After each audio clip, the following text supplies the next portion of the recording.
So as you can see by the title, I have a new car, and had some fun with it. I'll leave the monologue that I have at the start of this. Not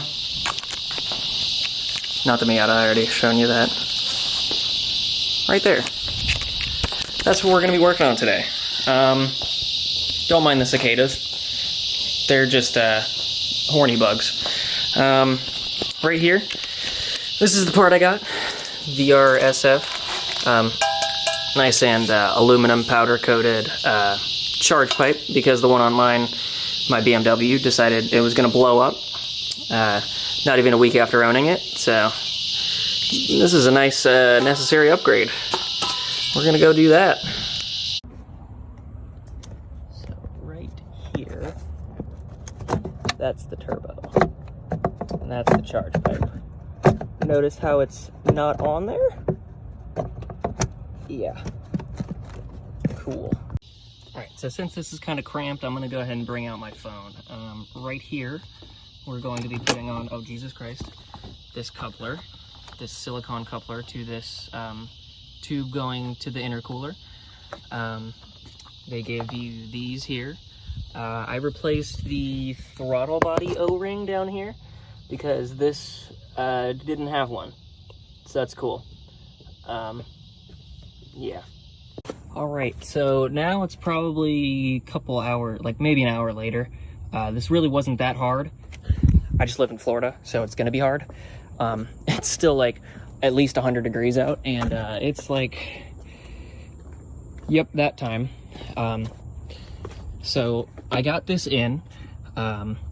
Struggled a bit with the O-ring. It wasn't supposed to go on the housing like I showed you guys. I think there's shit on this. It's actually supposed to go in the inner ring.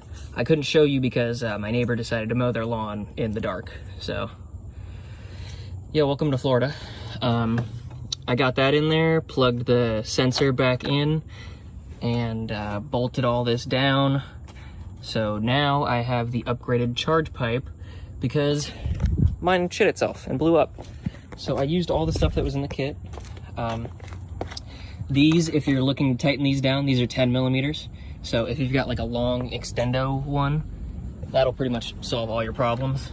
Let me go ahead and show you what the other one looked like. I tried to repair it so I could take my car to work today. Couldn't, but yeah, this whole thing right here, gone.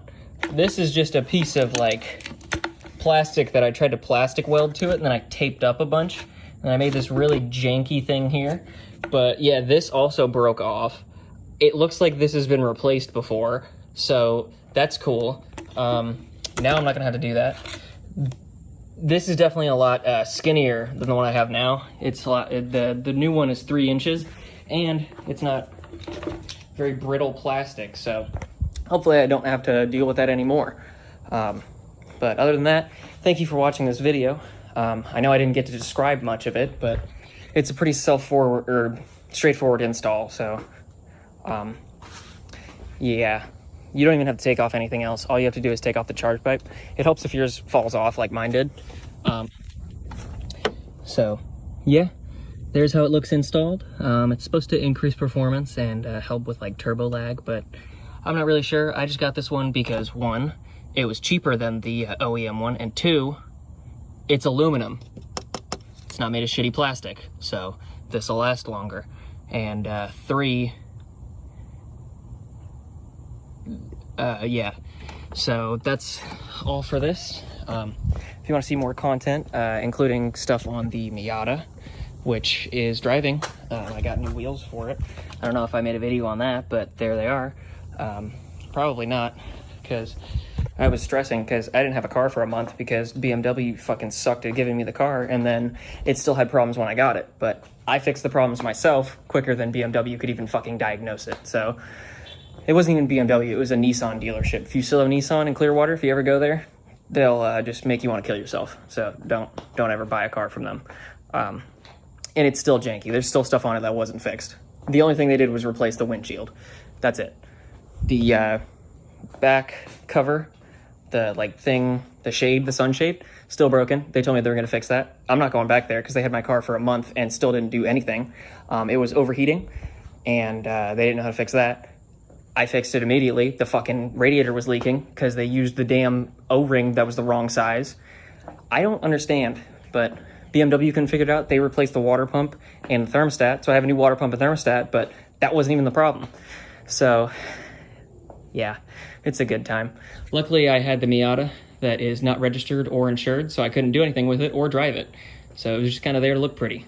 I could still say I had a car, but couldn't do anything with it. So that's kind of an update about what's been going on and why I haven't been making videos. So I don't know if I made it noted, but that last video that I made of the FRS is the last video that I have for FRSs for now.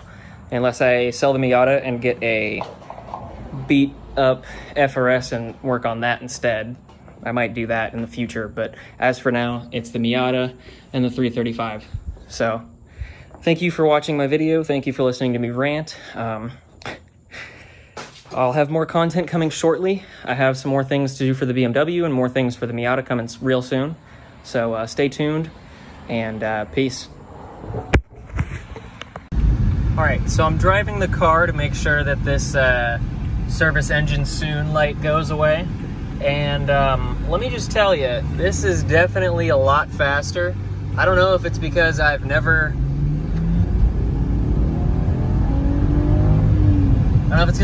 experienced it with a charge pipe that's not broken or what, but it feels a lot quicker. Like, oh my gosh. And yeah, so hopefully this goes away on its own just from driving it.